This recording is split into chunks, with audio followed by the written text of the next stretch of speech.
Bucks and Brewers fans, welcome to a special edition of the Brew City Lounge podcast.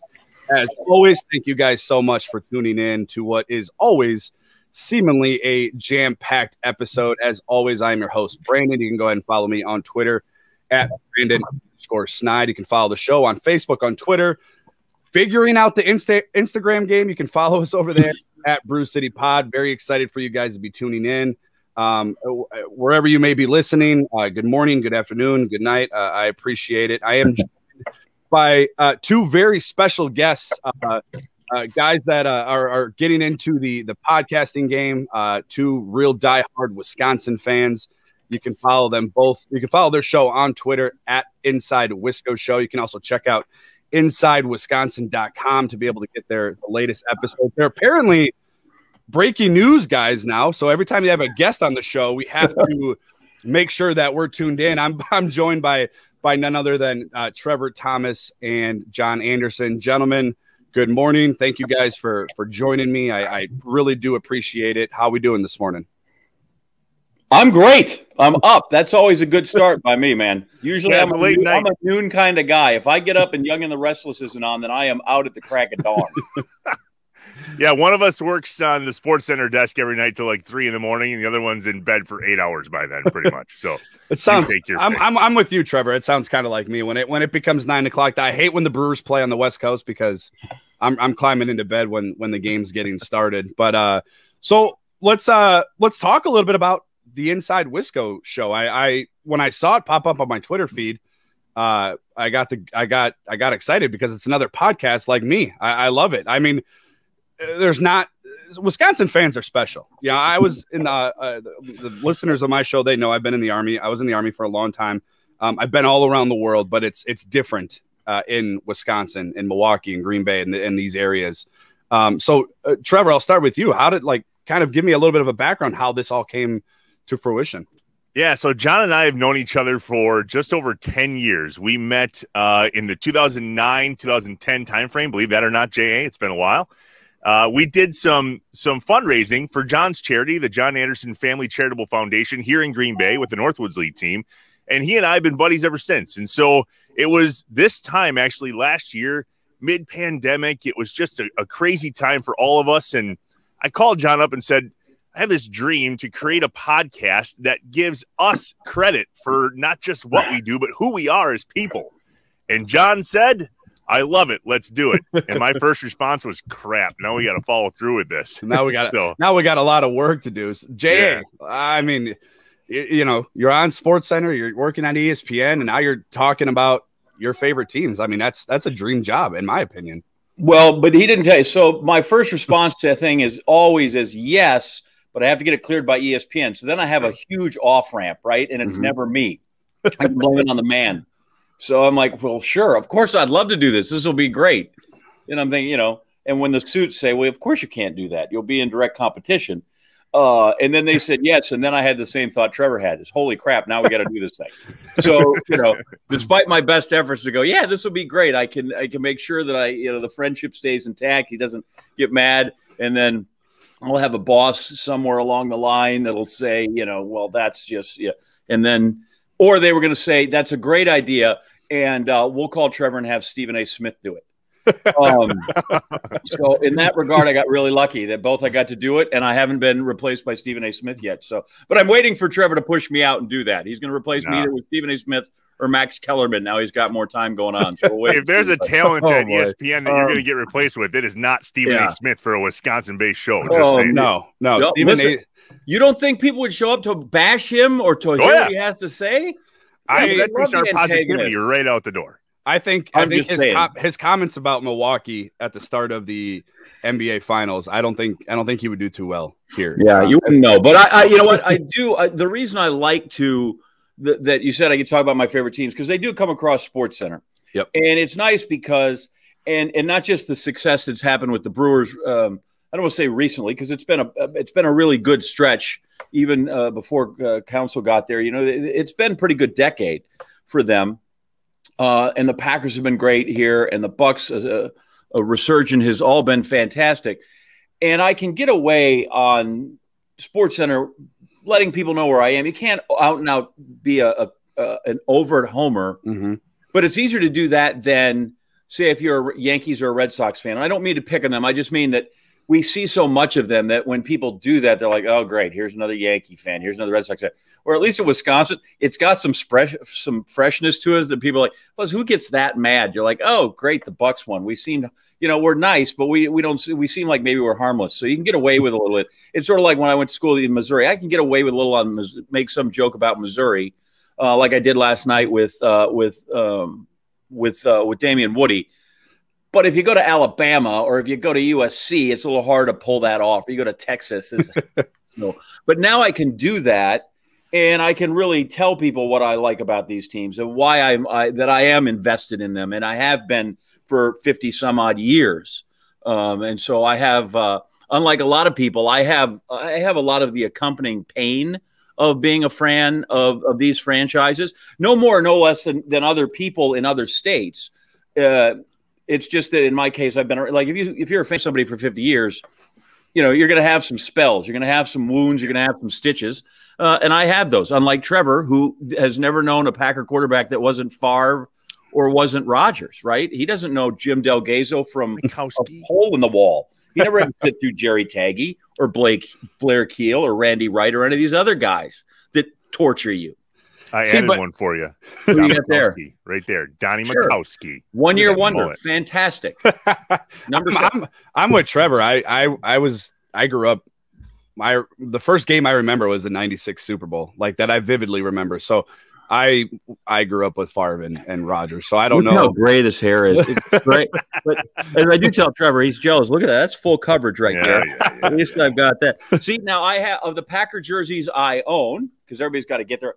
I own 2. I have a Reggie White jersey that my mother gave me 100 years. The only Packer jersey that I own that I went and actually have is actually a number 7. I have a Don Makowski jersey. You own a third too, by the way. That's the general manager of the Green Bay Packers. I don't really own that. That was given to me. That was a gift. I didn't have to go out and get that. Brian Gutekunst. I was talking to Trevor before you jumped on. Great interviews. If you guys are listening to the podcast, please go to InsideWisconsin.com. The BA interview alone is phenomenal. The breaking news that went viral was music to my ears. I'm a huge BA fan. And then obviously the interview with Brian Gutekunst. But let's talk a little bit about the summer, guys. I know we're reaching back a few months ago, but I'm still giddy about it. I still get goosebumps watching it. Trevor, I'll start with you. You're watching the Milwaukee Bucks in the NBA Finals. You're watching a guy that was criticized all year, really even into the finals with the free throw shooting. And we're seeing the Deer District and 100,000 people. I was a part of that group. It was absolutely insane. Probably never do it again. But watching it outside and you're watching the Milwaukee Bucks win a championship. I mean, an unforgettable summer. What were your takeaways from that summer, with the summer of Giannis, we'll call it? That's awesome. Brandon, I shared with you that I actually grew up in Southeast Wisconsin in the Jefferson Johnson Creek area. Yep. And so it wasn't too hard for me to get down to the Bradley Center back in the day.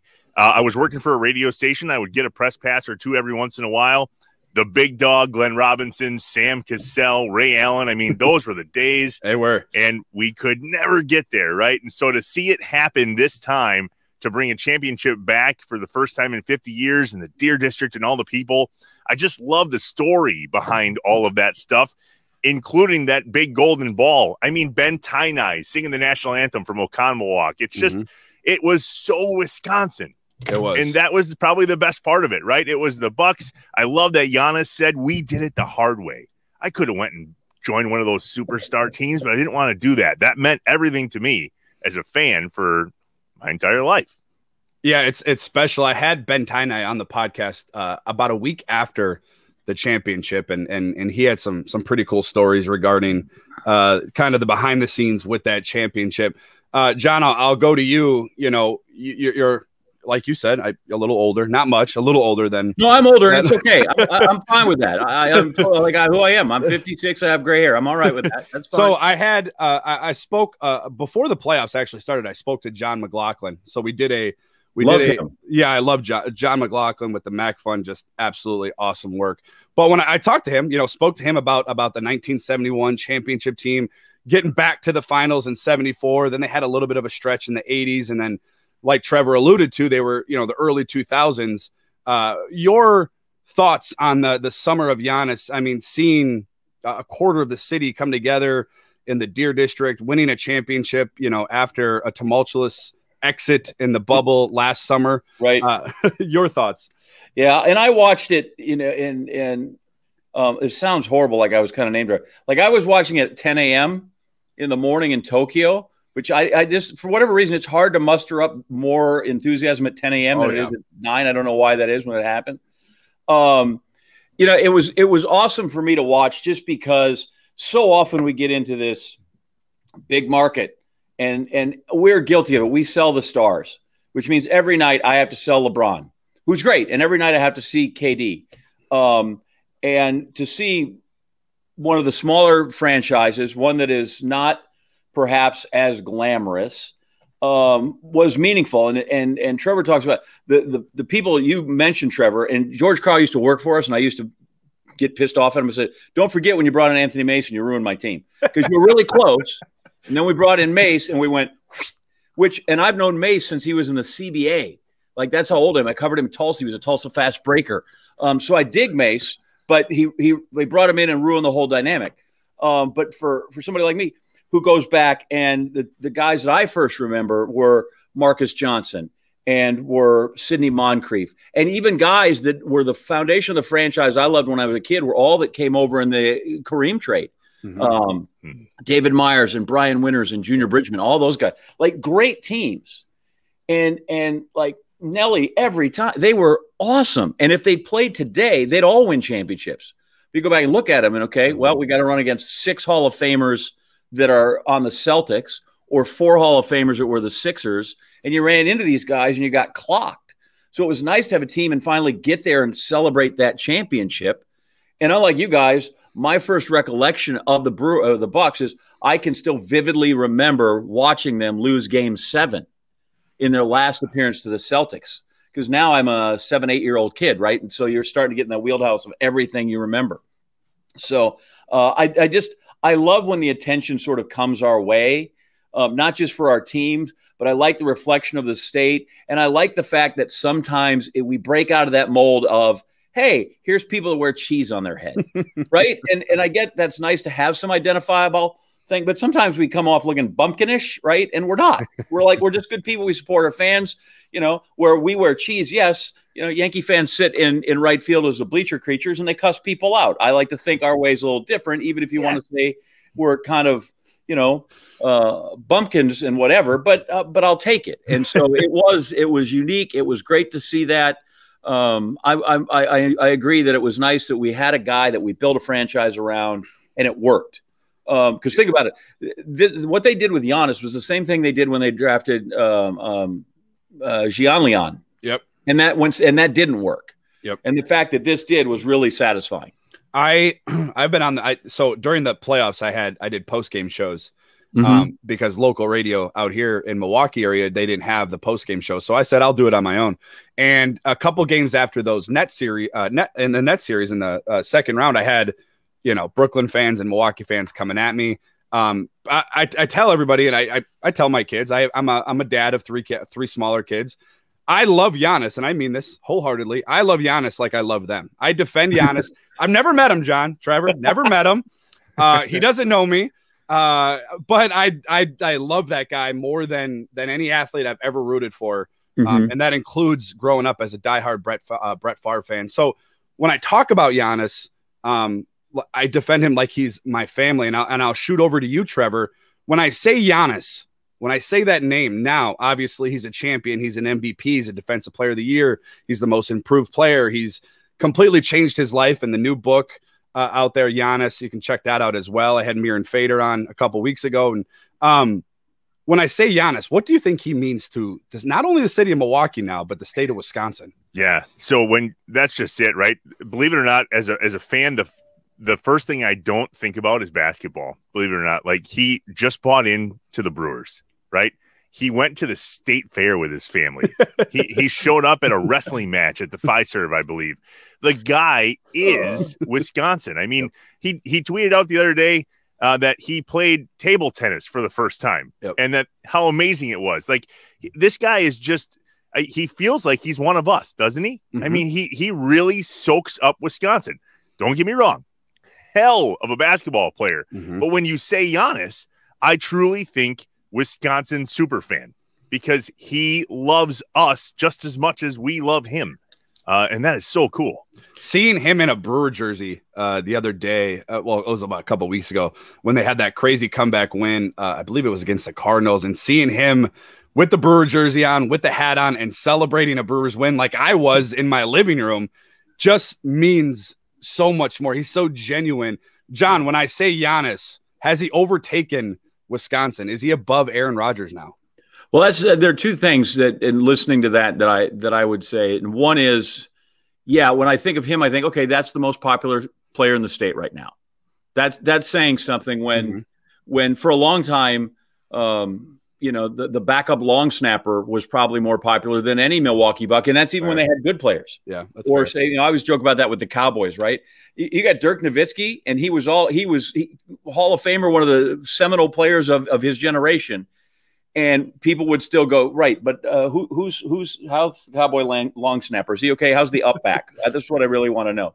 So that's what I think of. One is he took over.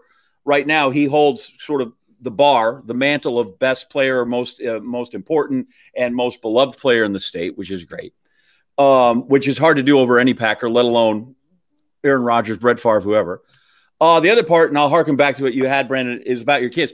I think what people like about Giannis is I think we feel like we've raised him. We did, yeah. Because he got here at 18. Good call. He was a kid. And like when he tweeted out the first time he had a smoothie. I love these things. And I think that's different than anything else that's ever come through here. Yeah. The only comparable thing is a little bit, Robin Yount was that way. He got up to the big leagues when he was 18. Sports then was not as big as it was. It wasn't transcendent. It wasn't every game on TV. It wasn't that. But I think more than anything, that's what really is identifiable. Yes, I'm with you, Trevor. He feels like he's a Wisconsinite and all those things. But I think we all feel like to some degree that we've raised Giannis into the person we've been, which is incredibly narcissistic to think we had anything to do with it. I get it. But I think that's a huge feeling of why people are so attached to him, is because you have 3 kids, but you might have a 4th. Yeah. Right? And so I think that's a big part of it. It's funny you say that, because it's exactly what I told John McLaughlin. I said, you know, because I kind of said the same thing to him. I always find myself, I call Twitter and Facebook the dark web. Because it is, let's be honest. So I'm always on there, you know, I defending whoever they are, defending it against for Giannis. And I told John McLaughlin the same thing. I said, look, he got here, you know, when he was 18 years old. We didn't know how to pronounce his name. We didn't know who he was. We barely, he barely had any film out there of him playing basketball other than in those small gyms out in Greece. And if you talk about raising him, if you guys ever have time, and I'm trying to get through it myself, the Giannis book, there's a lot of people in Milwaukee who actually did raise him in a couple different ways. So, wow. So that's, it's incredible actually. So real quick, before we touch up on the Brewers, let's talk real quick about the Bucks offseason. And Trevor, I'll start with you. PJ Tucker goes down to Miami. The Bucks re-signed Bobby Portis. Obviously, Giannis signed the Supermax last year. Drew Holiday, Chris Middleton also coming back with multiple years on their deal. Drew Holiday obviously signed in the season for a 4-year extension. Were you upset? Were you disappointed? Or were you about even keeled with the offseason for the Milwaukee Bucks? If you watch back the finals and really the series even before that, you could probably credit PJ Tucker with a lot of the reason why they won. Oh, yeah. Yes, Giannis. Yes, Drew. Yes, the rest. But PJ Tucker was in an unbelievable defensive mode. It was as if he was in the best shape of his life. I mean, he didn't get tired. The guy was dripping literally every single game because he was the guy that was in the grill of their star player. I think we're really going to miss him, to be honest. We better find somebody else that is going to get in the grill of the star on the other team like PJ Tucker did, because in all honesty, I think we owe him a lot of credit for this championship. I have a Packers podcast as well, and I was on there Wednesday, and absolutely went in on Aaron Rodgers and the Green Bay Packers.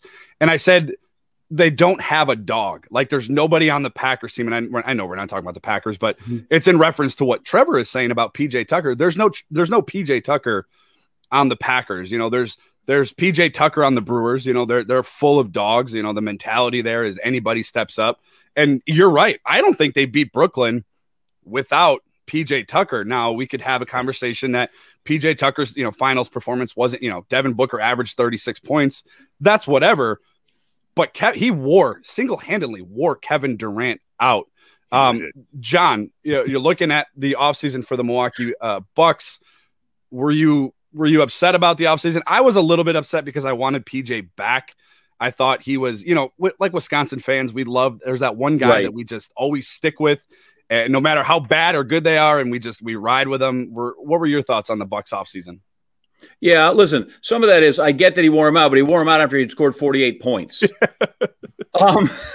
You know, so I guess some of this then goes to me in 35 years of covering sports is that I just realized you can't keep everybody. Some people have to go, and you make that judgment. What do we do? You have to make that. And if you lose that guy, okay, can I try? Is it easier to find that guy that is willing to sort of be subservient to the team, to go ahead and not worry about a stat line and just go ahead and do that? Andre Iguodala did that when Steve Kerr came in, went from the starter to go, hey, I need you to lock down LeBron, even if that means LeBron scored 42 and 20, whatever. And so anytime something like that happens, I'm like, yeah, you'd like to have everybody back. You realize just because he's gone doesn't mean you don't realize the role he played and how significant it is. But I need those other guys first, and I'm willing to see if I can find those guys on the outside pieces and put them together, and perhaps someone then can grow into that part. I look at Pat Connaughton, right? When he got him on, I'm like, and look how he's grown into his part. Yeah. And so I think you can find those guys. And again, I don't want to diminish it because it's hard, and it may not happen. But I think I'd rather take my chances. I identify this guy. There's somebody I can find. I can work on growing that person into that part. Because some of those other cats, you can't, they're not on the open market. You know, I'm not finding Middleton again, and I'm certainly not getting him in a rip-off trade like we did. You know, throw in. Yeah, the Drew Holiday trade looks, you know, at least it was certainly more balanced, but it was exactly getting the piece we need, right? Which happens sometimes. That's good. And then obviously the other fellow that you just can't replace. So yeah, it's okay, but I've seen that, and it's harder when you're the champion, because you're watching all these other people try to catch up, and you're like, oh, they did this and they did that. Yeah. Right. Because they have to, because they didn't win the champ, and now they're catching up. And what we have is pretty good. You know, how much did when they had their run, and I don't think they're quite there yet in terms of team, but Golden State did very little tinkering with their group until all of a sudden they're like, okay, well, if we're going to have a huge spike in the salary cap and we can bring Kevin Durant in, we will. But they stayed with that core guy. So I always think, you know, some of that is it's not necessarily an illusion, but it looks like everybody's working harder. Well, they are, because they're trying to catch up. That's a good point. I think you saw that in the offseason. Look, the Bucks just didn't make quote unquote the splash move, and I'm with you. I don't think they didn't need to. They did last year with Drew Holiday, and they did later in December of that same year signing Giannis to the Supermax. But then you see guys like, you know, or teams like the Lakers and Brooklyn and Miami kind of loading up. And I said, look, yeah, I came on the podcast during the free agency. I had a special show for NBA free agency. I said, Giannis put the league on notice, because not only did he win a championship, he went while he's holding the Larry O'Brien and the finals MVP. And he went on his postgame show talking about how he doesn't need a super team, and kind of put everybody on notice. So it was definitely unforgettable summer. It was amazing to see the city of Milwaukee come together. Bucks fans just in a time where the world is seemingly falling apart around us, but we're out there at the Deer District throwing down Spotted Cow and celebrating a championship. Now, talking about celebrating, yes, I think soon, I believe soon, I think they have a good chance. If I look at the standings the correct way, the Milwaukee Brewers, and John, I'll start with you, are on a historic run. They have a 3 series left at home. They have the Cubs, Cards, and the Mets. Away, they play the Cardinals and the Dodgers. If they win half of those games, they will finish with the best franchise record in the history of their franchise. It's special. It's a special season for many, many different reasons. Your thoughts, John, on a historic Milwaukee Brewers season thus far? So when it comes to them, I'm incapable of having a reasoned thought. Okay, the Packers can get hammered in Jacksonville by the Saints, and I really am. Listen, it's a game. It's a long season, right? We score one run in 20 innings in Detroit, and I'm like, oh, God, this is going south. We're finally exposed. We can't hit. I know we've got pitching, but listen, I've never seen a game one when nobody ever scored. And so that team, to me, is the one I live and die with more than anybody else in the state. Look at and your so shirt. I am on perpetually just nervous. I fret. Yeah, this is going to give me an ulcer watching this thing. I would rather be right now, I think, where I am with more pitching than I would have hitting, especially in the postseason when guys bring, just they manage staffs different and all those other things. But so I'm trying to enjoy this, but it's really hard because I want that so bad. Like, this is one of those where usually I'm just like, the team won, right? Go Packers, right? This one I would really go like, we won. Like, somehow I had some part of that. Like, maybe I got up there and, that there was the pinch hitting that they really needed me, or they let me steal a base. So it's harder for me to have rational thoughts right now, because even if they win 100 games, which they're going to come close to, I'm just like, I'm worried about every playoff game. And each one of those is like a 3.5-hour root canal sitting through. And I have, as much as I love them, some of that is, all of a sudden I have no faith. Hater of the night. I'm going to, what I'm going to do? I'm going to walk 3 guys. I'm going to strike 3 guys. Okay. My heart can't take that. I need you to come in and just get those 3 SOBs out. Yep. You don't need all the rest of that comes with it. So it's historic. It's unbelievable to watch. It's so much different than the year they went to the World Series, right? When they were just mashers, right? Back then, whether it was when they started it, when they had their first ascension in '78, when you had Bambi's Bombers, and then they went to Harvey's Wallbangers and Buck Rogers. Like, those teams were mashers. So you still thought, okay, if nothing else, somebody's going to get 5 hits and save the day. With the way Yelich has struggled, I just don't know where that offense has come into. And we talked to Brian Anderson, right? And he's got much more faith in Urias and Willie Adames and all these guys, and God bless him because he sees them every day. But the Brewer fan of me, sometimes I talk about how, I'm proud of my gray hair in 56. Sometimes the 13-year-old me right now just gets really caught up that this is going to break my heart and it's going to be worse than 82. Because at 82, it couldn't have been, I thought, well, I'll survive that. It's like anything the first time. Well, look at all those guys they have. Of course they'll be back and they'll play in another World Series.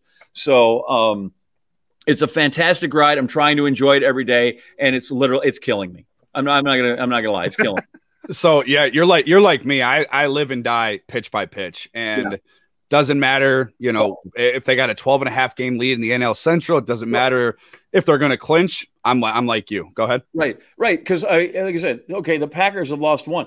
Like, the 2 games they lost in Detroit are games, 141. There's 162 freaking games. They're up by 13 or whatever it is. They're 35 games over 500, and I'm fretting. And I shouldn't be fretting, but I'm fretting, and I'm sorry. Well, Trevor, I'll lean it over to you. You look at this Milwaukee Brewers team, and at the beginning of the year, if I had told you you're going to lose Keston Hiura, he's going to kind of fall off the baseball map. Christian Yelich is going to go on the IL, and he's going to hit 8 home runs into September. But you're going to be 35 games over 500. You'll have a 12.5 game lead in the NL Central. Your thoughts would have been what? That's honestly what I was thinking about as John was giving his answer. The IL you're drunk. What? No, who is? If you'd have thought any of those things, you'd know. If you think any of those things, you're drunk, right? The scenario Brandon's laid out. Yeah, you're like, right. How about you maybe just lay off the sauce one day? Jackie Bradley Jr. Yep. Who expects him to play center field the way he does? Yeah. So honestly, the IL has been a revolving door. I mean, even recently with pitching, right? Mm-hmm. And pitching is what got us here. Yes, we have to score runs in order to win games, but this Brewers team seems resilient, which is really encouraging. We're going to have to find our bats. I think that Detroit series was unique, by the way. There was an off day on the road. We go to Detroit. There's a 1 hour and 47-minute rain delay in that game. We come back in less than 12 hours to play a noon game the next day, and then we're off again. I mean, that's just a weird deal. So chalk that up to whatever it is. But at the end of the day, I'm super jacked about this. And I'm like John, and I think we all have it in common. I am a Brewers guy through and through. Like, you're asking me Bucks questions, and I'm like, boy, I better do my best here, because that is like the third team on my Wisconsin team of 3. But the Brewers are by far the first. I can't get to these. I hope to make a game or two here in this last homestand, but I don't know. Yelich seems to be coming alive. The pitching is doing really well. Did I expect to be at this point? No. And maybe that's one thing that we're taking for granted a little bit with this. Like 35 games above 500. Pause. That's absurd, because I grew up in the 90s and the Brewers were out of it by the time the Packers season started, right? I'm with you. So yep. We'll take this. I wasn't alive in 82. John and I have had this conversation. Big fan of those guys, and we're going to have a few of those coming up on Inside Wisconsin, hopefully. Knock on wood. But, yeah, I know about that team, but my memory, like my hurt, is I was at Game 7 against the Dodgers back in 2018, and as soon as that last out hit, I turned around and walked out of Miller Park. I do not have a mental image of them celebrating on our field. I think we're going to sweep them to close out this season and get a fire under us that is hopefully going to get us to the World Series. But I'm like John and you, I'm freaking out. I cannot come live in your world, though, because you've got more faith than I do. I'm like, oh. Well, the thing about when you talk about faith, John, and this is why I have a lot of faith, and 80% of it is because I'm a super homer and I love love our team. But it's every night it's somebody different. It's Rowdy Tellez. I can't speak this morning. Rowdy Tellez. It's Willie Adames. It's Luis Urias. Christian Yelich is having a somewhat disappointing season so far. Numbers wise, at least he is. Like Trevor said, he is starting to come alive. But that's why I have faith in this team, because it is everybody. There is not one. It's not we need a Christian Yelich to go 3 for 5 or else we're not going to score any runs. It's somebody different every single day. The common denominator there is the one guy that is every day is Counsell, that somehow he pulls that off. That's crazy. And I love Yelich, but I'll trade 10,000 free tickets for 10,000 hits right now. I don't care. I'll pay for the tickets. You go get the hits. It'll all work out fine.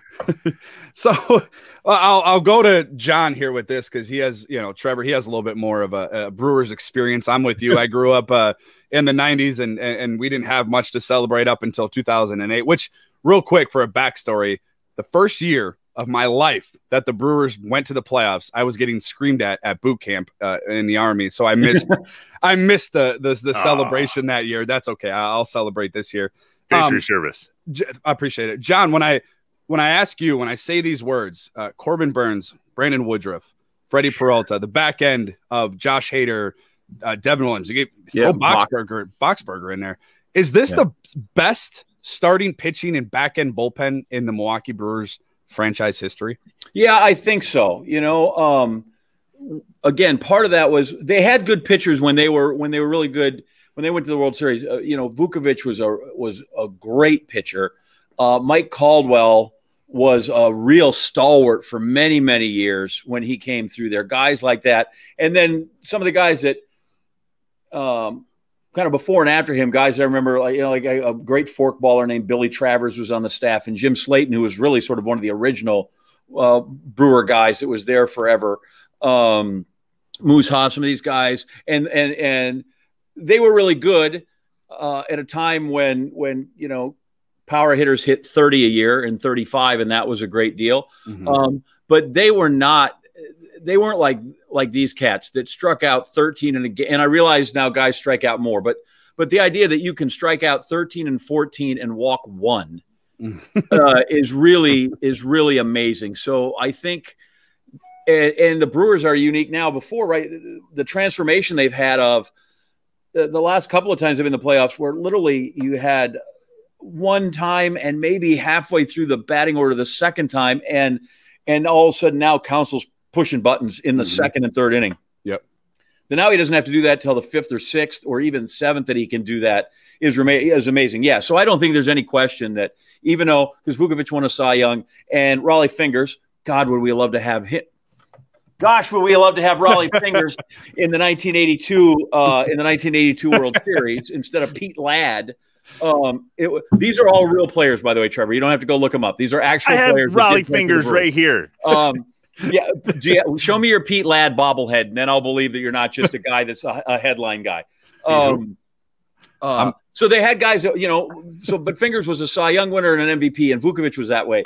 Was a Cy Young guy, but they weren't as good as this. Not top to bottom, not where you go, and not also because the game was different. But the other thing that you find that Council has with those guys is each dude knows his role. He knows when he's coming out. He knows when he's supposed to do. He knows which outs he's getting. I realize it changes sometimes when you're up 12 and that. But when it comes down to what's going to be tight games in the playoffs, when everybody starts sort of the nerves hit, everybody knows exactly what they're going to need to do. And I think that's part of what's happening here now is sort of getting everybody so that they know, so that when we hit, you know, that second week in October, that dudes know is exactly what's required of them. And I think that's a really big part of the success now and hopefully the success that we'll see in October. Totally agree. When you talk about you struck a point of emphasis for me when you mentioned Craig Counsell. For whatever reason, the guy just doesn't get the credit he deserves. David Stearns as well, Matt Arnold as well. You know, it's a small market and they just continue to dominate the NL Central. They made the Cubs sell. They were the reason the Cubs went off and sell. Trevor, when you look at this Brewers rotation, you and I are close to age where obviously it's probably the best we've ever seen. Your thoughts on the rotation, and is Corbin Burnes a Cy Young? I think he is. God, I wanted him to pitch the ninth inning the other night. You should see the text thread between John and I during that. I'm okay. I was okay with that. I was okay with that. I was okay with that. Because the only reason I was with you at first, I was like, okay, throw him back out there. I saw he was at 115. But then after the game, he says he barely went out for the eighth. He was gassed. And I don't want him to over. I would rather. I know, bigger fish to fry right now, right? We all got bigger plans. October baseball. I'm fine. I probably said some things in my shoulder, dude. Yeah, not my shoulder is right. My apologies, JA, to some of the things I said to you that night via text message. I just a little beside myself. All right, but let's talk about this no-hitter thing for a second. Have you guys noticed in the top half of this Brewers rotation, specifically, yes, I do believe that Corbin Burnes is a Cy Young absolute real candidate. But we got Woodruff, you have Peralta and Lauer, and then Hauser. I mean, these guys have taken no-nos into the sixth, the fifth, the sixth, and it's almost every night. Yep. I look at my oldest son and I go, it's happening again. Yep. Don't say it. Don't say it. It's happening. And you watch, I mean, this is unbelievable pitching. We're going to have to score some runs to back them up. But when we're losing games 1-0 or 4-1 or whatever the case may be, rare is the time where we're pulling a random infielder or outfielder in to close a game because we're getting blown out. I mean, this is the real deal. These guys can throw, and it seems to be literally every single night. I think BA and The Rock were talking about it the other night that almost every single person in the rotation has gone 5, 6, sometimes even 7 innings without letting a hit. And that is unbelievable. It's special. It really is. And yeah, I mean, you talk about the back starters of the bullpen. I mean, Brett Anderson, I know he gets injured, at times when he's giving up runs, but I think, having your back starters, your 4, 5, and 6. I know Craig Counsell's gone to 6 starters this year, or at least 6-day rotation rest for the starters. And then you talk about Eric Lauer and Brett Anderson, and then Adrian Hauser. Adrian Hauser took a no-no into the 7th not too long ago too. I mean, you're absolutely right, Trevor. You hit it on the head. It's really special to see this team. Now I'm going to throw this out there, and I know the answer, but I want your guys' thoughts. John, I'll start with you. When I say the Milwaukee Brewers and the World Series in the same sentence, is that a realistic possibility this year with the likes of more than likely the Dodgers, the Giants, and maybe the Padres? Maybe the Cardinals, God forbid that happens, but getting into the playoffs and going through the playoffs. When I say the Brewers in the World Series, how realistic is that? I have so many notes here because I'm like, am I the only one that misses Jeremy Jeffers? I feel bad about that because I really like him. I did too. I want Burnsy to win, but he's not going to get the Cy Young because he doesn't play in LA. That's because Scherzer's going to get out in the Dodgers. In full disclosure, Scherzer's one of my guys. I love him. He's a Mizzou guy. I text his dad all the time because I'm closer kind of in his age than I am to Max. But Max has been good to me in the past and some things. And listen, the things he's done is amazing, but he's doing it right in the middle of that race and with the Giants. And so it's an everyday thing where we're keeping track of that because that division's on the line. So, that every night is in the A's of Sports Center, and the Brewers are in the C's and D's because they're a victim of their own success. They're running away with it when it comes through. But they are absolutely, they have the pitching to get it through. And that's where I think it always starts. And it's not just pitching that we said now, is they've got guys that can come out and get punch outs in the bullpen. If you look at that, I mean, if you can get guys, and that's so key in the postseason, to get guys that come in and can just gas a guy, get swings and misses. It's really important. You can't pitch to contact in the playoffs as much as you can during the regular season. Because if you could, right, the Braves would have 12 World Series. And as good as Maddox and Glavine and all those guys were, Smoltz, sometimes they pitch to contact. And in the end, you got to be able to blow guys away. And so they can do that. And then just somewhere in my heart of hearts is like, at some point, all the dudes that need to hit are going to hit. And in which case, they could literally blow through everybody.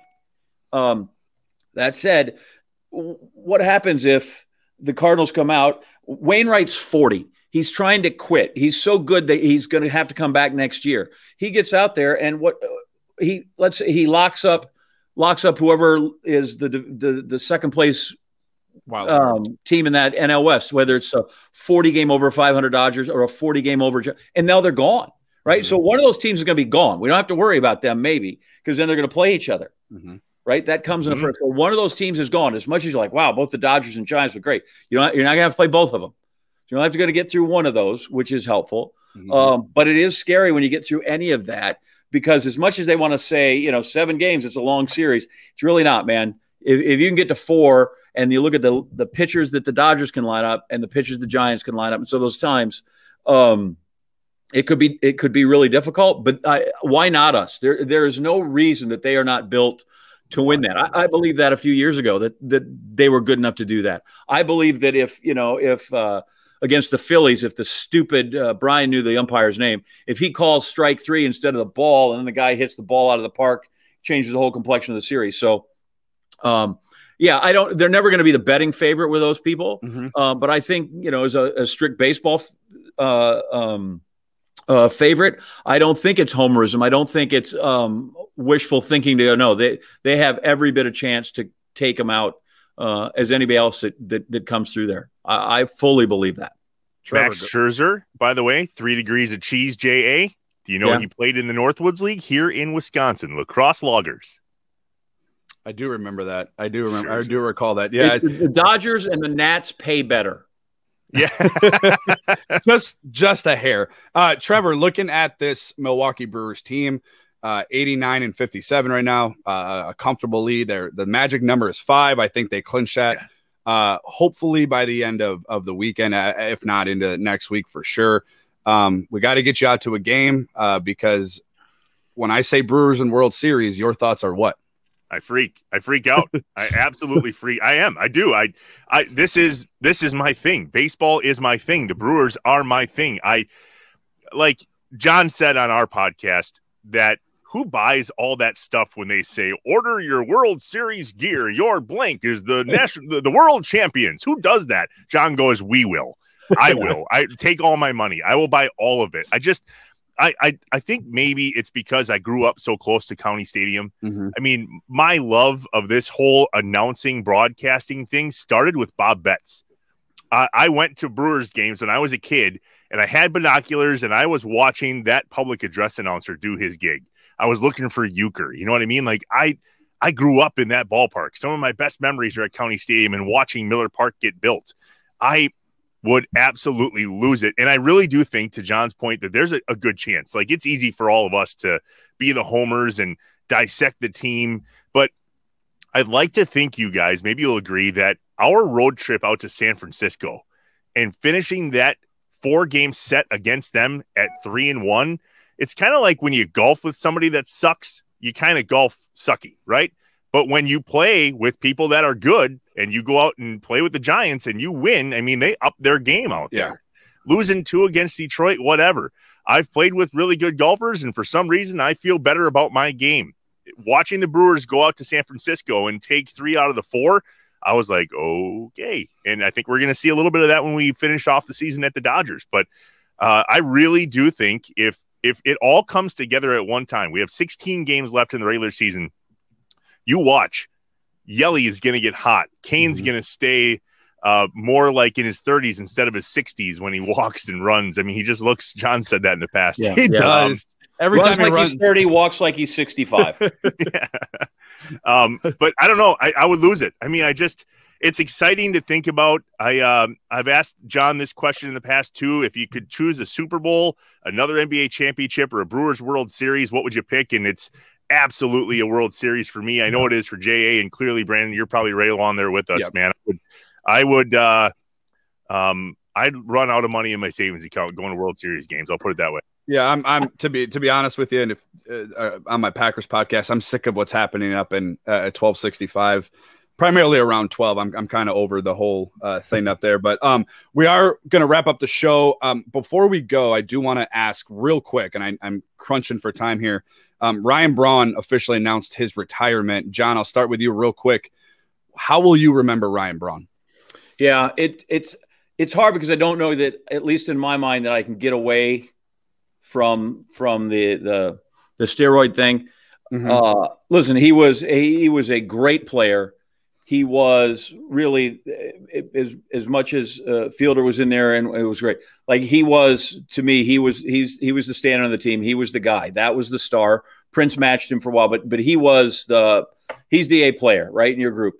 And so, and what he did was help usher in that latest era of success, right? If you went through and really did, and you said, okay, was it, the Yount era that came through, you would say that's the Braun era.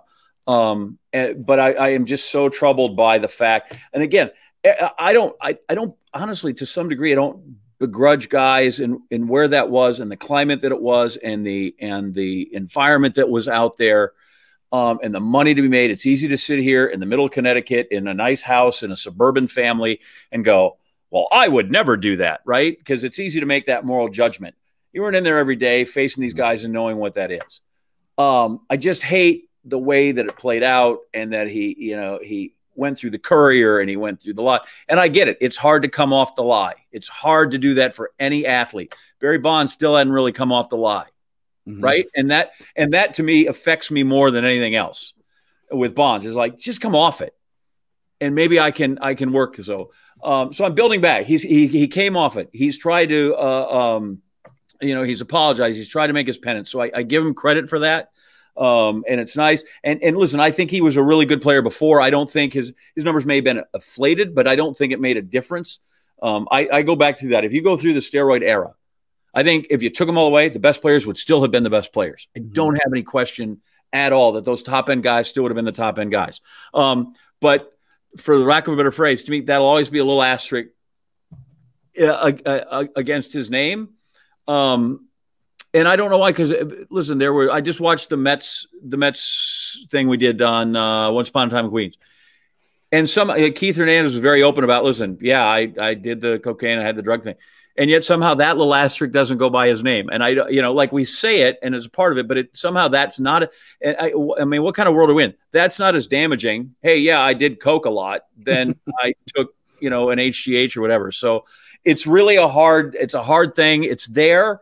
I'm still sort of wrestling how to put it in for a while, because he hadn't retired. I didn't have to worry about it. So I'm still kind of wrestling with that, but he certainly is a guy that was the foundational corner piece to almost where we are right now.